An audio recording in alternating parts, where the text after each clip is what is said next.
ছাগলটা খুব ভয়ঙ্কর ছাগল, দেখতেও মানে ভয় ভয় লাগে, যেমন মানুষের মতন। এইভাবে যদি মানুষের মতন একটা পশুর বাচ্চা হয় তাহলে এটা দেখতে একটু ভয় ভয় লাগে না? এরকম এই সর্বপ্রথম দেখা। এই ভিতর এলাকার মানুষ এমন কোনো বা ফ্যামিলি নাই যে এই ছাগলটা দেখতে আসে না। এরকম ছোট বড় মানে উভয় পক্ষে সবাই আসছে। মুরব্বীর কাছে শুনছি যে দাজ্জাল আসবে, এই কপালে চৌক হইবে, এভাবে দেখা যায়।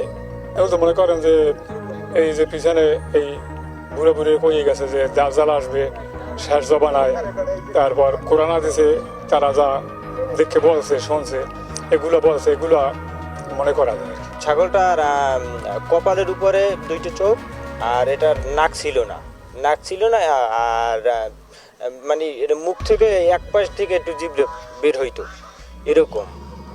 আর এটা দেখতে ওরকম যেরকম হয়তো হাদিস কোরআনে আছে যেরকম যে শেরজবানায় নাকি দাজ্জাল আসবে, তার কপালে চোখ থাকবে, মানে ঠিক দেখতে ওরকম। হয়তো পশু তারে নিয়ে এরকম সমালোচনা আসবে আমাদের করাটা ঠিক হইবে না, তারপরে বললাম। কালকে সকালবেলা ঘুমে থেকে উঠে শুনি মানুষের মতো বাচ্চা ছাগলের খোপে বলতেছে। পরে আমি খোপ সাইডে দেখি 3টা বাচ্চা এক জায়গায় শুয়ে আছে। পরে বের করছি, বের করে দেখি যে কপালে চোখ। তারপরে আমি একটু ভয় পাইছি, যেহেতু আমি একা মানুষকে বলাইছি, 2-3 জন আসছে, আসে দেখছে যে এটা কেমন মানুষের মতো কপালে চোখ, নাক হয় নাই।